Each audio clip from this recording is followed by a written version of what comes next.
Kitab Ester pasal yang ke-6 ayat 1 sampai dengan ayat yang ke-11. Dan kita akan membacakannya secara berganti-gantian. Saya akan memulai dengan membacakan ayat yang ganjil. Dan Bapak Ibu Saudara akan melanjutkannya dengan membacakan ayat yang genap. Di bawah perikop Mordekai dihormati. Pada malam itu juga raja tidak dapat tidur. Maka bertitahlah Baginda membawa kitab pencatatan sejarah, lalu dibacakan di hadapan raja. Dan di situ didapati suatu catatan tentang Mordekai yang pernah memberitahukan bahwa orang tidak bisa raja yang termasuk golongan itu telah demikian membunuh raja. Maka bertanyalah raja, kehormatan dan kebesaran apakah yang akan dianugerahkan kepada Mordekai oleh sebab perkara itu? Jawab para biduanda raja yang bertugas pada Baginda, kepadanya tidak dianugerahkan sesuatu apapun. Maka bertanyalah raja, siapakah itu yang ada di pelataran? Pada waktu itu Haman datang di pelataran luar istana raja untuk memberitahukan kepada Baginda bahwa ia hendak menghilangkan Mordekai pada tiang yang sudah didirikannya untuk dia. Lalu jawab para biduanda raja kepada Baginda, itulah Haman. Ia berdiri di pelataran, maka tita raja, suruhlah dia masuk. Setelah Haman masuk, bertanyalah raja kepadanya, apakah yang harus dilakukan kepada orang yang raja berkenan itu? Kepada siapa lagi raja berkenan lebih dari kepadaku? Oleh karena itu jawab Haman kepada raja mengenai orang yang raja berkenan menghormatinya. Hendaklah diambil pakaian kerajaan yang biasa dipakai oleh raja sendiri, dan lagi muda yang biasa dikendarai oleh raja sendiri, dan yang diberi kerajaan di kepalanya.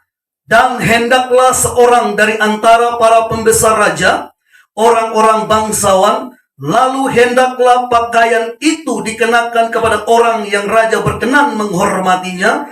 Kemudian hendaklah ia diarak dengan mengendarai kuda itu melalui lapangan kota, sedang orang berseru-seru di depannya.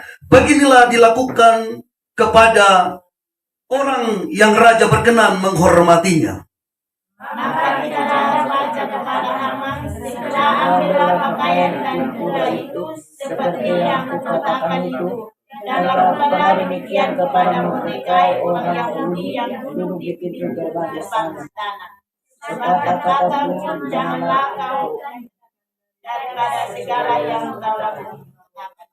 Lalu Haman mengambil pakaian dan kuda itu, dan dikenakannya pakaian itu kepada Mordekai. Kemudian diaraknya Mordekai melalui lapangan kota itu, sedang ia menyerukan di depannya, beginilah dilakukan kepada orang yang raja berkenan menghormatinya. Kemudian kembalilah Mordekai ke pintu gerbang istana. Sudah selesai. Makasih. Haleluya. Haleluya. Puji Tuhan, itu semangat yang luar biasa. Amin. Puji nama Tuhan, Bapak Ibu Saudara yang dikasihi oleh Tuhan Yesus. Tema firman Tuhan hari ini yaitu melayani dengan kesabaran yang bertahan. Sekali lagi, tema firman Tuhan kita hari ini yaitu melayani dengan kesabaran yang bertahan. Tentunya yang punya kesabaran yang akan kita bahas di sini adalah seorang yang bernama Mordekai. Dia adalah seorang Yahudi yang ada di istana Susan, kekasih Tuhan. Perhatikan baik-baik bahwa setiap orang pasti mempunyai kesabaran dalam dirinya, tetapi yang membedakan ialah tingkat kesabaran seseorang. Sebab tingkat kesabaran seseorang itu tidak ada yang sama. Betul? Ada orang yang kelihatannya kurang sabar, ada orang yang kelihatannya cukup sabar, dan ada orang yang kelihatannya panjang sabar.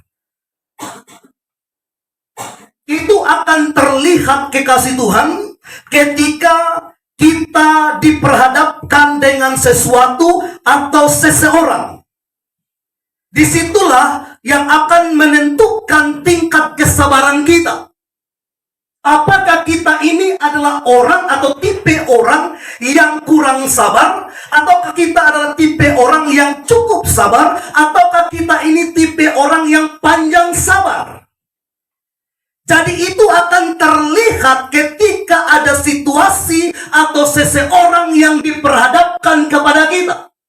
Makanya ada istilah orang berkata, saya tidak sabar dengan dia. Berarti dengan orang lain dia cukup sabar, tetapi dengan orang itu dia tidak cukup sabar. Itu berarti kesabaran kita terus dilatih, dan terus dilatih oleh situasi, oleh keadaan, bahkan oleh seseorang atau setiap orang yang ada di sekitar kita. Apalagi seorang istri yang sudah bertobat, tentunya dia harus sabar menanti pertobatan suaminya. Dan memang itu proses yang tidak mudah.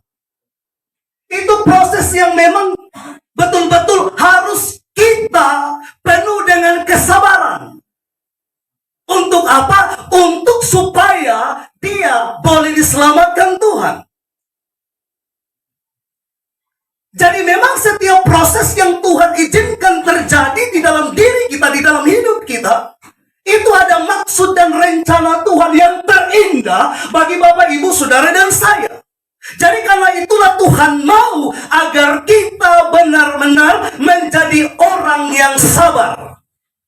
Sabar bukan berarti kita kompromi dengan dosa. Sabar bukan berarti kita itu mudah dipengaruhi, tetapi kita sabar untuk memuliakan Tuhan. Amin. Haleluya. Jadi kekasih Tuhan yang diberkati oleh Tuhan Yesus, terkadang terlihat seperti itu, kekasih Tuhan.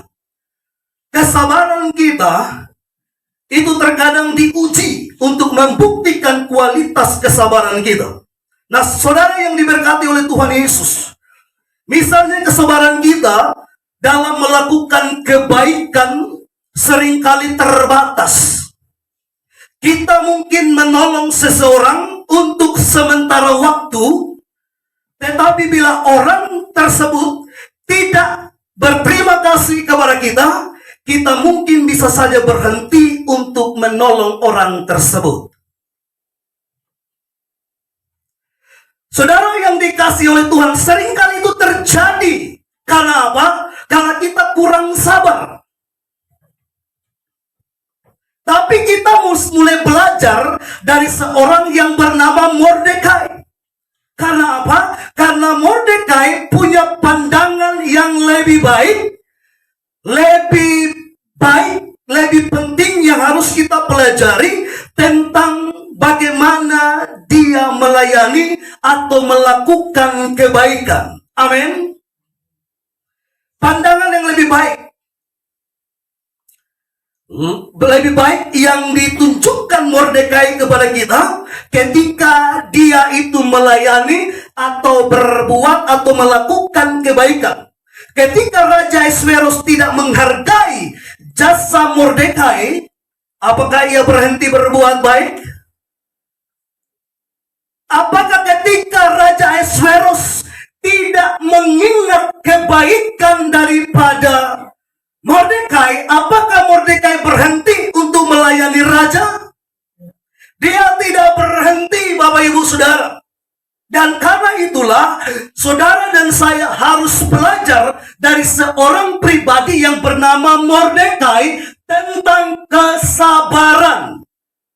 Kesabaran untuk melakukan yang baik, kesabaran untuk melayani, memuliakan Tuhan. Amin. Itu yang dimaksudkan dari pemberitaan firman hari ini. Jadi kita sabar melakukan yang baik dan sabar melayani untuk memuliakan Tuhan. Tuhan menghendaki Bapak Ibu Saudara dan saya agar kita melayani atau berbuat baik seperti yang dilakukan oleh Mordekai, yakni melayani dengan kesabaran yang bertahan. Amin. Sekali lagi kita harus bisa melayani dengan kesabaran yang bertahan. Mengapa kita harus melayani dengan kesabaran yang bertahan? Ada dua hal penting. Yang pertama, mengapa kita harus melayani dengan kesabaran yang bertahan? Ada dua hal penting. Yang pertama, karena balasan kita ada pada Tuhan. Balasan kita ada pada siapa? Ada pada Tuhan. Kekasih Tuhan yang diberkati oleh Tuhan Yesus, bisa saja orang-orang yang ada di sekitar kita tidak menghargai apa yang kita kerjakan, apa yang kita lakukan. Mereka mungkin tidak menghargai pelayanan yang kita kerjakan, saudaraku yang diberkati oleh Tuhan. Tetapi orang-orang yang memiliki kesabaran, dia tidak akan khawatir, dia tidak akan cemas, bahkan dia tidak akan berhenti melayani, dia tidak akan berhenti berbuat baik. Karena dia tahu bahwa melayani atau berbuat baik, upahnya ada di surga. Amen. Upahnya disediakan Tuhan baginya. Karena kita percaya balasan kita ada pada Tuhan. Yang percaya balasannya ada pada Tuhan, katakan amin. Amen. Kekasih Tuhan yang diberkati oleh Tuhan Yesus, kalau kita percaya balasan kita ada pada Tuhan, maka kita harus mengubah konsep pikiran kita. Apa yang kita kerjakan, apa yang kita lakukan, balasan itu tidak ada pada orang-orang yang kita layani, tidak ada pada orang-orang yang kita lakukan perbuatan baik terhadap dia. Tetapi sekali lagi saya tegaskan bahwa balasan kita ada pada Tuhan. Kalau kita percaya dan yakin akan hal ini, saya yakin kita tidak menyerah berbuat baik. Katakan haleluya. Saudara yang diberkati oleh Tuhan Yesus, sebagaimana yang akan kita pelajari di dalam Kolose pasal yang ketiga ayat yang ke-23 sampai 24. Di dalam Kolose pasal yang ketiga, Kolose pasal yang ketiga ayat yang ke-23 dan 24. Firman Tuhan berkata, apapun juga yang kamu perbuatlah dengan segenap hatimu, seperti untuk siapa? Untuk Tuhan dan bukan untuk manusia. Memang mungkin ketika kita menolong seseorang yang membutuhkan pertolongan kita, sebenarnya yang kita lakukan bukan untuk dia, tetapi untuk memuliakan Tuhan. Jadi perbuatan itulah yang akan dibalas oleh Tuhan. Amin. Jadi kita tidak menuntut dia harus membalas budi baik kita, tetapi kita percaya ada Tuhan yang melihat perbuatan baik itu dan dia akan balas pada kita sesuai yang kita lakukan. Karena kita juga imani, Alkitab berkata ada tabur tuai. Kalau kita menabur baik, kita akan menuai kebaikan. Amin. Kekasih Tuhan yang diberkati oleh Tuhan Yesus, jadi apapun yang kita perbuat, apapun yang kita kerjakan, harus dilakukan dengan segenap hati. Karena semuanya untuk Tuhan. Dalam rumah tangga misalnya, ibu atau seorang istri, dia menyediakan makanan untuk suami, untuk keluarganya, lakukan itu untuk Tuhan. Kalau istri-istri tahu ini, dia seni comel-comel, ini namanya. Ya maksud capek begini, nggak dipaksa kita kerja, tidak. Perbuatlah itu untuk Tuhan. Amin. Begitu juga dengan suami. Memang suami harus bekerja keras mencari nafkah untuk menghidupi rumah tangganya. Jadi dia harus mengerjakan itu juga dengan segenap hati, bukan dengan sungut-sungutan, comel-comel.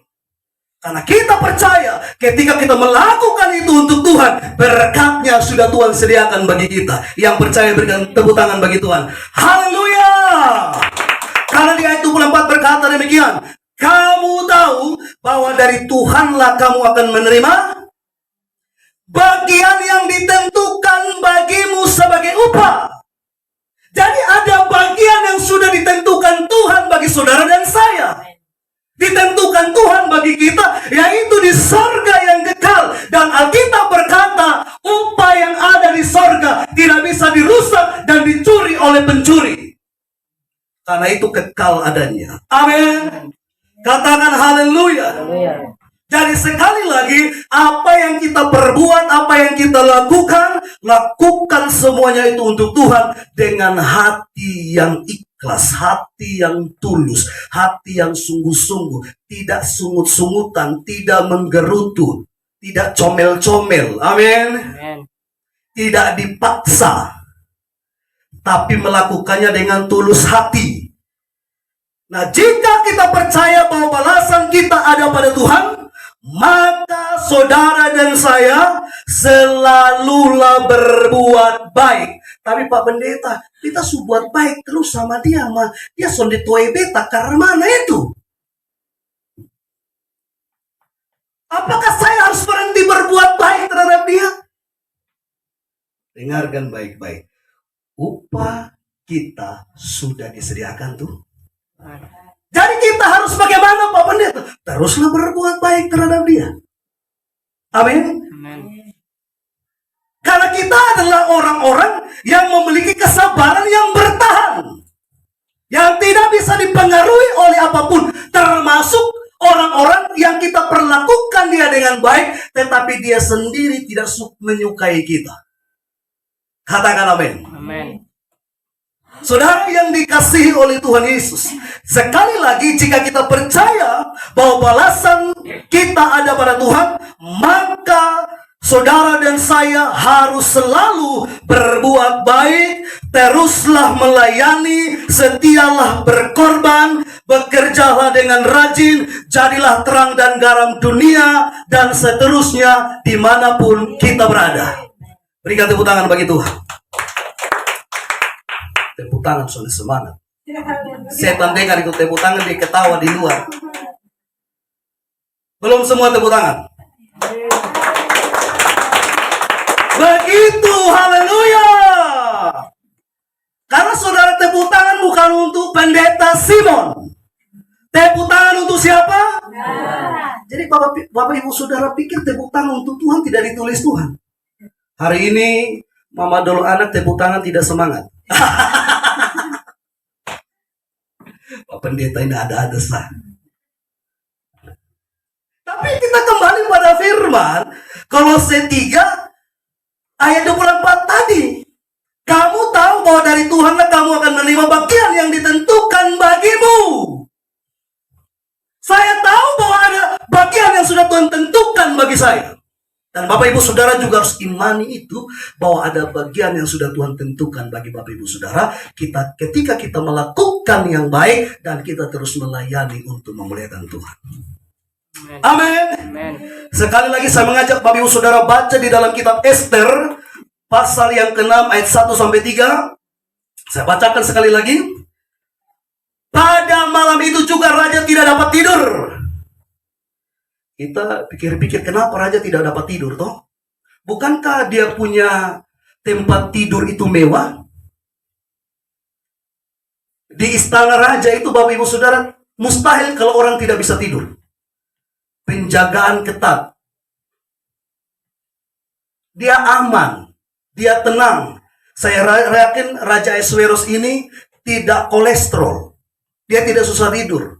Dia tidak darah tinggi, dia happy, dia senang. Tapi kenapa waktu itu, perhatikan baik-baik. Kenapa waktu itu di ayat 1 dari pasal 6 kitab Ester berkata, pada malam itu juga raja tidak dapat tidur. Karena ada maksud dan tujuan Tuhan bagi Mordekai waktu itulah yang harus didapati oleh Mordekai sesuai dengan perbuatan baiknya terhadap raja. Maka Tuhan bikin ini Raja Ahasuerus tidak bisa tidur itu malam. Amin. Jadi kalau misalnya Bapak Ibu Saudara tidak bisa tidur malam, jangan berpikir, oh besok sakit apa ini. Bangun dan berdoa jauh lebih bagus. Karena mungkin waktu saudara tidak bisa tidur, ada maksud Tuhan yang mau Tuhan sampaikan bagi saudara. Amin. Amen. Pada malam itu juga raja tidak dapat tidur, maka bertahanlah baginda membawa kitab pencatatan sejarah, lalu dibacakan di hadapan raja. Perhatikan, dari sinilah raja tahu.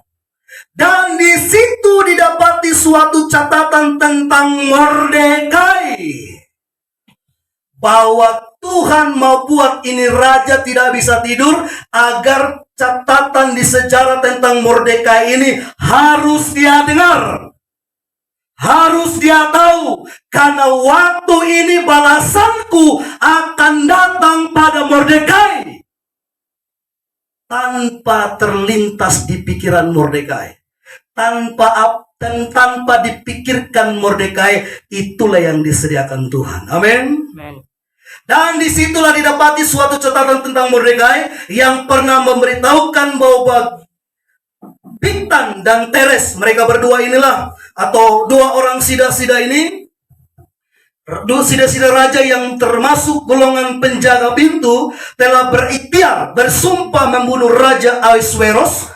Maka bertanyalah raja, kehormatan dan kebesaran apakah yang dianugerahkan kepada Mordekai oleh sebab perkataan itu?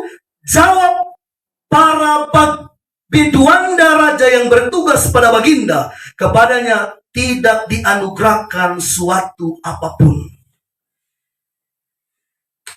Perhatikan baik-baik, tidak dianugerahkan sesuatu apapun dari perbuatan baik yang dilakukan Mordekai terhadap Raja Ahasuerus, yang dimana dia membatalkan niat jahat daripada kedua orang tadi. Kasih Tuhan. Namun Tuhan sudah menentukan bahwa itulah waktu yang tepat, yang dimana Tuhan akan membalas kepada Mordekai sesuai dengan perbuatan baiknya. Katakan amin. Katakan haleluya.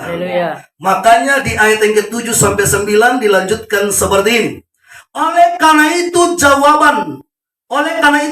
Haman kepada raja mengenai orang yang raja berkenan menghormatinya, hendaklah diambil pakaian kerajaan yang biasa dipakai oleh raja sendiri, dan lagi kuda yang biasa dikendarai oleh raja sendiri, dan yang diberi mahkota kerajaan di kepalanya, dan hendaklah diserahkan pakaian dan kuda itu ke tangan seorang dari antara para pembesar raja, orang-orang bangsawan. Lalu hendaklah pakaian itu dikenakan kepada orang yang raja berkenan menghormatinya. Kemudian hendaklah ia diarak, dan dengan mengendarai kuda itu melalui lapangan kota, sedang orang berseru di depannya, beginilah dilakukan kepada orang yang raja berkenan menghormatinya.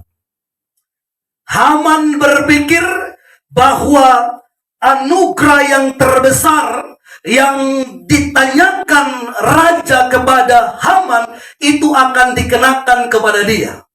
Tapi Haman tidak tahu bahwa itu bagian dari rencana Tuhan untuk membalas perbuatan baik daripada Mordekai. Amin. Jadi perbuatan baik saudara, pelayanan saudara itu pasti dibalas oleh Tuhan. Percayalah, yakinlah kekasih Tuhan. Karena apa yang tidak kita pikirkan, itulah yang disediakan Tuhan bagi kita. Dan inilah berkat yang diperoleh oleh Mordekai, kekasih Tuhan. Amin. Diperoleh oleh Mordekai. Karena ketika catatan sejarah itu dibacakan kepada raja, Mordekai tidak tahu sama sekali bahwa malam itu waktu Tuhan yang akan digenapinya bagi Mordekai. Mordekai tidak tahu. Tetapi satu perkara, Tuhan tahu bagaimana cara ia membalas kita. Tuhan tahu bagaimana caranya ia membalas perbuatan baik saudara, pelayanan saudara. Katakan amin. Amin. Katakan haleluya. Haleluya. Dan karena itu kekasih Tuhan, kita harus selalu berbuat baik dan terus melayani untuk memuliakan Tuhan. Ya, harus melakukan itu dengan segenap hati, dengan sepenuh hati. Bukan karena paksaan, bukan karena aturan, bukan karena nama saudara sudah dibuat di sini. Katakan amin. Tapi kita kerjakan, kita lakukan itu dengan sepenuh hati. Karena ada upah Kristus yang akan disediakannya bagi saudara dan saya. Katakan haleluya. Haleluya. Bagian yang kedua. Yang pertama, mengapa kita harus melayani dengan kesabaran yang bertahan? Karena balasan kita ada pada Tuhan. Yang kedua, karena Tuhan tahu dan Ia akan menghargai kita. Amin. Amin. Tuhan tahu dan Ia akan menghargai saudara dan saya. Sepertinya Mordekai, ia berubah menjadi pahlawan dalam sekejap. Ketika catatan mengenai perbuatan baiknya yang sudah tertulis di sejarah dibacakan kepada Raja Ahasveros. Dan ketika hal itu direspon baik oleh Raja, maka disitulah dengan sekejap Mordekai menjadi seorang pembesar. Mordekai sangat dipuji oleh bangsanya. Bahkan saudara tahu bahwa Mordekai sangat dihormati oleh banyak pemimpin yang berkuasa yang ada di istana Susan. Kekasih Tuhan. Itu terjadi karena apa? Karena Tuhan tahu dan Ia akan menghargai Mordekai. Amin. Amin. Namun saudara dan saya belajar di sini, Mordekai tidak secara konsisten telah menjalani kehidupan yang penuh integritas jauh sebelum reputasinya tersebar, jauh sebelum perbuatan baiknya itu tersebar. Sekali lagi, dia sudah lama secara konsisten telah menjalani kehidupan yang penuh integritas. Saudaraku, jadi Tuhan melihat bahwa Mordekai ini adalah orang yang penuh dengan integritas. Dia jujur, dia tidak bilang, dia tidak mengucapkan ini, dia tidak melukakan apa yang dia ucapkan, tetapi dia melakukan persis seperti yang dia katakan. Amin. Amin. Bahkan kita sudah baca dari ayat firman Tuhan tadi bahwa Mordekai pernah menggagalkan rencana pembunuhan terhadap raja dan hampir tidak ada yang mengetahui usahanya itu. Siapa yang merencanakan pembunuhan terhadap raja? Bigtan dan Teres, betul? Itu saudara bisa temukan di dalam Ester pasal yang kedua, ayat 19 sampai dengan ayat yang ke-23. Saudara baca di situ ada dua orang sida-sida penjaga pintu, mereka yang bernama Bigtan dan Teres. Mereka berdualah yang berikhtiar, bersumpah. Karena apa? Karena mereka sakit hati terhadap raja dan mereka ingin membunuh Raja Ahasveros. Tetapi hal itu diketahui oleh Mordekai dan Mordekai menceritakan itu kepada Ester. Itulah perbuatan baik. Kalau tidak, Mordekai ngapain juga dia susah-susah? Iya tuh, dia kan bukan pegawai istana raja. Dia bukan salah satu pejabat, dia orang biasa. Ya sudahlah, kalau memang mereka punya rencana jahat terhadap raja, ya raja mati, saya juga tidak ada masalah. Kira-kira begitu tuh. Tapi saudaraku, Mordekai tidak tinggal diam, karena dia tahu bahwa rencana yang dibuat oleh Bigtan dan Teres ini adalah rencana yang jahat. Makanya Mordekai menggagalkan itu dengan menceritakannya kepada Esther.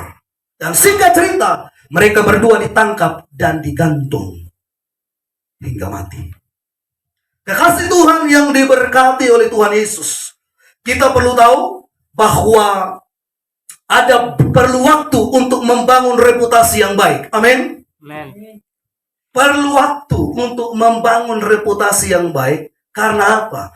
Karena usaha kita menjalani integritas tidak selalu langsung mendapatkan apresiasi atau penghargaan dari orang-orang yang ada di sekitar kita.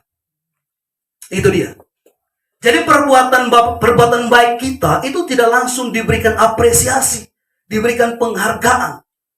Karena ada orang yang berbuat baik dinilai secara sinis. Awi, ini pasti ada maksud dia kok dia buat baik ini. Kira-kira begitu. Jadi seringkali tidak mendapatkan penghargaan. Tapi sekali lagi, jangan pernah berhenti melakukan yang baik. Jangan pernah berhenti melayani untuk memuliakan Tuhan. Sekalipun orang tidak menghargai itu, Tuhan menghormatinya. Amin. Saudara yang dikasih oleh Tuhan,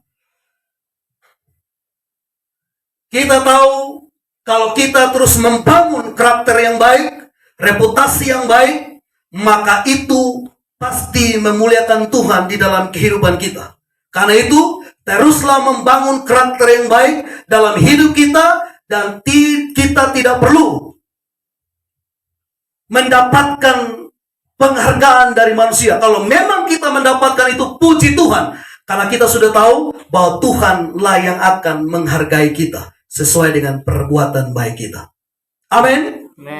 Sebab Tuhan tahu dan Ia akan menghargai kita. Yang percaya bahwa Tuhan tahu dan Ia akan menghargai kita, katakan saya. Bapak Ibu, Saudara perhatikan baik-baik bahwa Tuhan tahu dan Ia menghargai Mordekai. Kita baca di Esther 9 ayat 4. Kita lompat kepada Esther pasal yang ke-9. Saudara perhatikan ayat yang ke-4. Perhatikan, saya bacakan bagi Bapak Ibu Saudara. Sebab Mordekai besar kekuasaannya di dalam istana raja, dan tersiarlah berita tentang dia ke segenap daerah, karena Mordekai itu bertambah-tambah besar kekuasaannya. Inilah penghargaan, apresiasi yang dia dapatkan dari perbuatannya yang baik di hadapan raja. Mordekai tidak pernah berpikir bahwa nanti dia akan satu kali dia akan jadi seorang pembesar yang dihormati, yang dihargai oleh pembesar-pembesar pejabat istana kerajaan, Bapak Ibu Saudara. Tapi memang dia layak menerima itu karena perbuatannya yang baik terhadap raja. Itulah yang diingat Tuhan, dan Tuhan mengingatkan Raja Ahasuerus supaya dia harus mendapatkan penghargaan itu. Amin. Katakan haleluya. Jadi itulah kekasih Tuhan. Tuhan tahu dan Ia menghargai Mordekai. Dia menjadi salah satu pejabat tinggi kerajaan yang dipimpin oleh Raja Ahasuerus, yang notabene-nya bukan negerinya. Amin. Jadi ceritanya Mordekai ini sama seperti Yusuf, yang sama-sama menjadi pejabat di negeri yang bukan negeri mereka. Tapi diangkat Tuhan karena Tuhan menghargai mereka. Amin. Katakan haleluya. Jadi percayakah Bapak Ibu Saudara, kalau Tuhan menghargai perbuatan baik kita, Tuhan menghargai pelayanan kita, Dia akan mengangkat kita. Makanya kalau kita bekerja, bekerjalah dengan sungguh-sungguh toh. Bekerjalah dengan jujur. Karena Tuhan akan mengangkat kita melalui kejujuran kita. Melayanilah dengan sungguh-sungguh. Karena apa? Karena Tuhan akan mengangkat kita karena Dia melihat kesungguhan hati kita untuk melayani. Percaya Bapak Ibu Saudara. Saya adalah salah satu orang yang dibentuk di asrama yang lama diutus. Prosesnya dibentuk terlalu lama. Saya bukan langsung tinggal di asrama, tiba-tiba langsung jadi pendeta, tidak. Lama prosesnya. Kurang lebih saya 4 tahun di Kupang, 5 tahun di Medan. Begitu kembali teman-teman semua sudah jadi pendeta. Saya masih di asrama. Tapi saudaraku yang dikasihi oleh Tuhan, saya tidak pernah memberontak dan berkata, kenapa teman-teman lain sudah diutus kok saya belum? Saya ikuti proses Tuhan. Amin. Karena saya tahu Tuhan pasti menghargai saya. Tuhan tahu saya dan Tuhan akan menghargai itu. Katakan amin. Amin. Katakan haleluya. Haleluya. Ini juga terjadi pada Bapak Ibu Saudara. Kalau kita terus melakukan yang baik, terus melayani untuk memuliakan Tuhan, maka Tuhan tahu itu. Dan Ia akan menghargainya. Tuhan tahu itu Bapak Ibu Saudara. Dan Ia akan menghargai. Makanya Tuhan tahu bahwa ini adalah waktu yang tepat. Estra 6 ayat 1. Untuk menghargai Mordekai. Makanya dia buat Raja Ahasveros tidak bisa tidur. Kalau Raja Ahasveros itu orang yang penuh dengan kekurangan, ya dia tidak bisa tidur kan dia pikiran besok mau makan apa. Tapi dia tahu saja segala sesuatu sudah tersedia. Karena dia adalah seorang raja yang tidak mungkin tidak bisa tidur. Amin. Katakan haleluya. Haleluya. Nah, Tuhan tahu dan Ia menghargai siapa lagi? Tuhan tahu dan Ia menghargai Daud. Bapak Ibu Saudara dan saya pasti tahu bahwa Daud tidak pernah berpikir, tidak pernah terlintas di pikirannya untuk menjadi seorang raja. Tapi Tuhan tahu kesungguhan hati Daud, maka dia diurapi oleh Samuel menjadi raja menggantikan Saul. Saudara bisa temukan itu di 1 Samuel pasal yang ke-16. Satu orang baca 1 Samuel 16 ayat 12 sampai 13. 1 Samuel. Perhatikan baik-baik 1 Samuel. 1 Samuel 16. Ayat 12 sampai 13. Iya. Ayat 12. Kemudian disuruh nyala menjemput dia. Ia kemerah-merahan, matanya indah dan parasnya air. Lalu Tuhan berfirman, bangkitlah, urapilah dia, sebab inilah dia. Samuel mengambil tabung tanduk yang berisi minyak itu dan mengurapi Daud di tengah-tengah saudara-saudaranya. Sejak hari itu dan seterusnya, berkuasalah Tuhan atas Daud. Amin. Berangkatlah Samuel menuju Ram. Ya. Perhatikan baik-baik Bapak Ibu Saudara. Samuel yang diutus Tuhan itu tidak tahu bahwa anak bungsu daripada Isai itu yang dipilih oleh Tuhan. Bahkan orang tua Daud sendiri pun tidak tahu bahwa anaknya yang kelihatannya itu masih remaja dan tidak mungkin sesuai pandangan manusia, dia harus menggantikan Saul sebagai raja, tapi dia yang dipilih Tuhan. Bahkan dia secara pribadi pun tidak tahu. Makanya saudara, di ayat itu dikatakan bahwa Tuhan melihat hati. Rupa secara kasat mata manusia bukan Daud yang menjadi seorang raja, tapi salah satu daripada saudara-saudaranya yang sudah terlatih menjadi prajurit, dan mereka lah sesuai dengan pandangan manusia mereka yang layak menggantikan Saul. Tapi Bapak Ibu Saudara perhatikan di sini, bukan mereka. Karena bukan mereka lah yang dihargai Tuhan, tetapi Daud. Amin.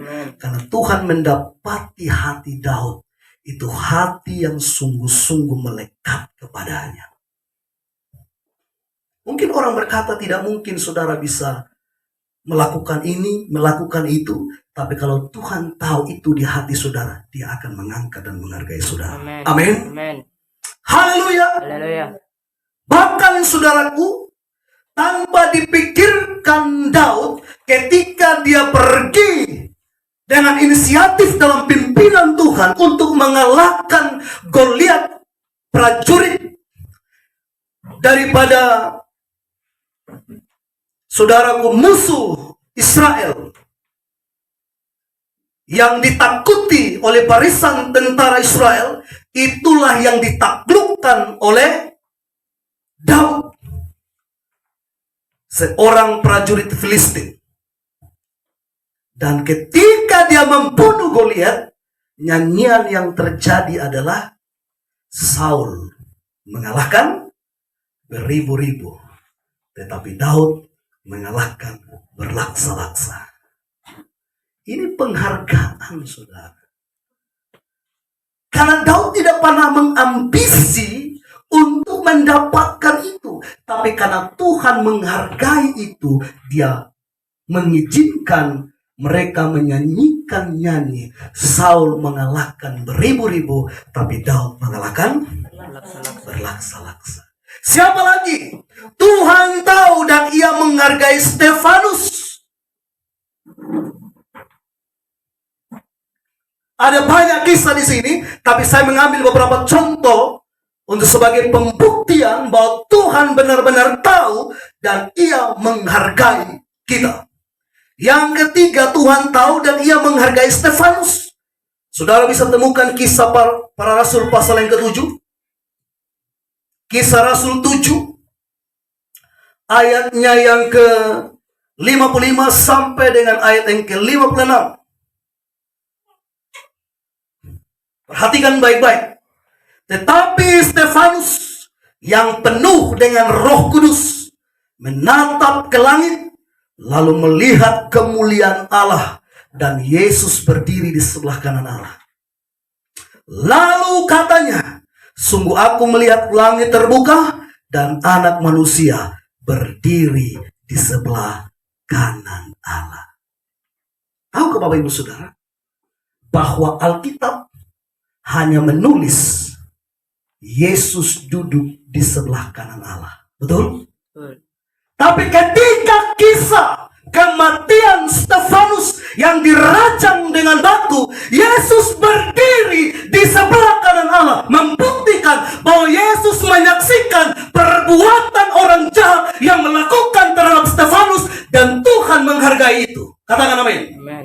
Tuhan berdiri sebagai apa? Dia berdiri sebagai imam besar pembela Stefanus. Dan Stefanuslah orang yang pertama dari jemaat mula-mula yang mati martir. Mati dibunuh dalam pelayanan. Dan saudara tahu, orang-orang yang dihargai mati di dalam pelayanan. Mereka yang akan bangkit dan memimpin kerajaan 1000 tahun. Itu penghargaan bagi mereka.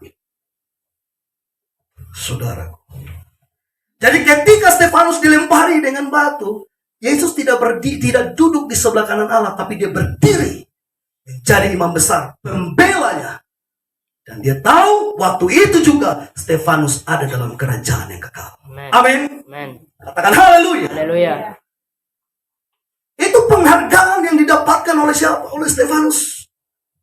Yang berikut, Tuhan tahu dan ia menghargai Kornelius.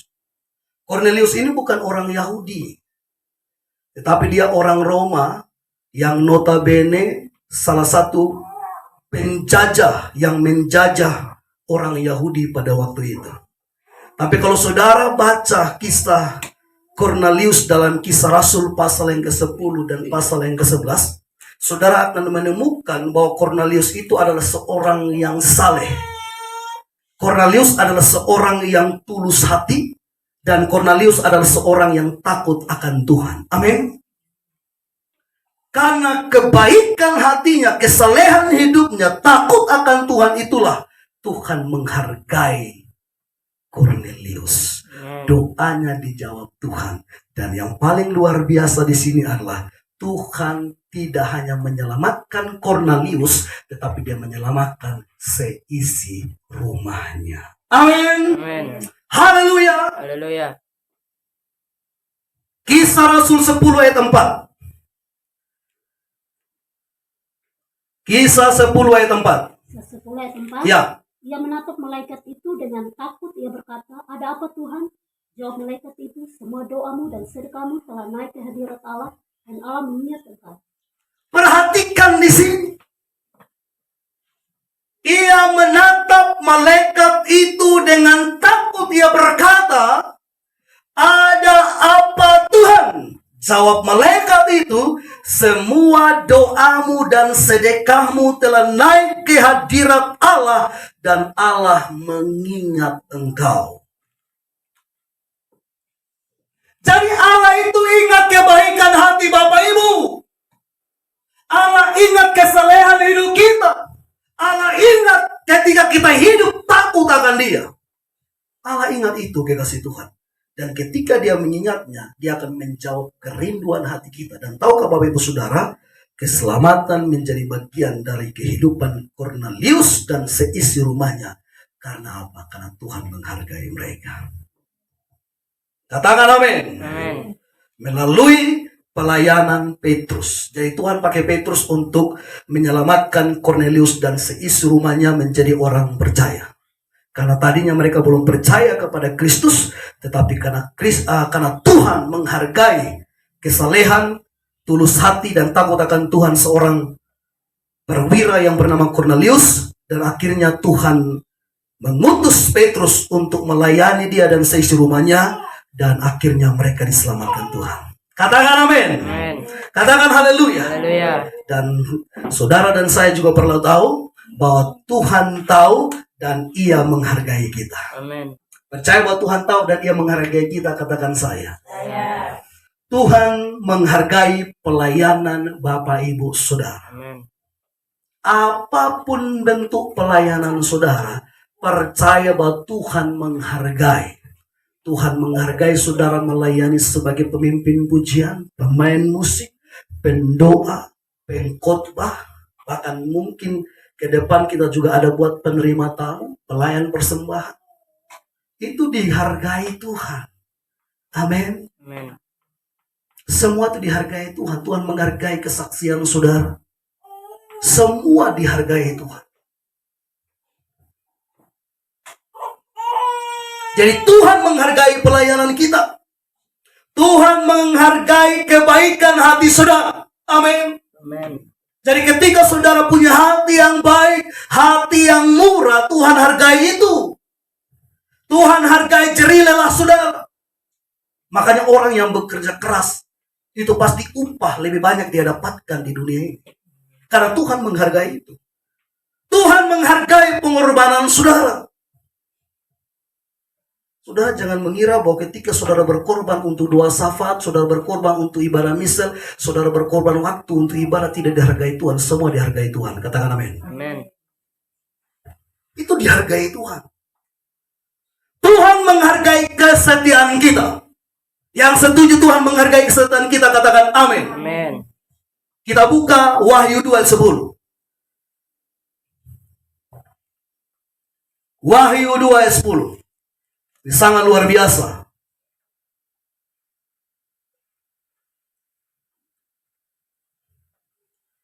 Alkitab berkata Wahyu 2 ayat 10. Ya. Apa yang harus kau derita? Sesungguhnya iblis akan melemparkan beberapa orang dari antaramu ke dalam penjara, supaya kamu dicobai dan kamu akan beroleh kesusahan selama 10 hari. Hendaklah engkau setia sampai mati, dan aku akan mengaruniakan kepadamu mahkota kehidupan. Haleluya. Perhatikan baik-baik Bapak Ibu Saudara. Ini hanya Alkitab bilang mereka dapat kesusahan itu berapa hari? 10 hari. 10 hari. Bukan selama-lamanya. Hanya 10 hari saja Tuhan izinkan kesusahan mereka alami. Tetapi di bagian yang terakhir Tuhan berkata, hendaklah engkau setia sampai mati. Karena ketika kita setia sampai mati, penghargaannya adalah mahkota kehidupan. Semua taruh kepala di sini. Tangan di kepala. Termasuk Bapak Detan juga, kalau tidak ada rambut taruh. Amin. Bapak, dulu anak juta. Taruh tangan di kepala. Taruh ya. Taruh. Bilang begini, Tuhan Yesus, saya percaya. Kepala yang kosong ini akan ditaruh Tuhan. Mahkota kehidupan. Mahkota kehidupan. Karena saya setia sampai mati. Karena saya Berikan tepuk tangan bagi Tuhan. Haleluya. Haleluya. Haleluya. Nanti sampai di surga, wih, Bapak dan anak ada mahkota. Bapak lihat ada mahkota. Sama kita semua pemahkota. Amin. Amen. Haleluya. Itu adalah penghargaan bagi orang-orang yang setia sampai mati. Ada mahkota kehidupan, ada mahkota sukacita, ada mahkota yang tidak pernah hancur dan lain sebagainya. Itu suatu penghargaan yang Tuhan berikan kepada kita. Amin. Amen. Dan seterusnya Tuhan juga menghargai kekudusan saudara. Tuhan juga menghargai segala sesuatu yang kita lakukan yang berkenan kepada Tuhan. Amin untuk firman Tuhan. Dan mari kita tutup Alkitab kita sekali.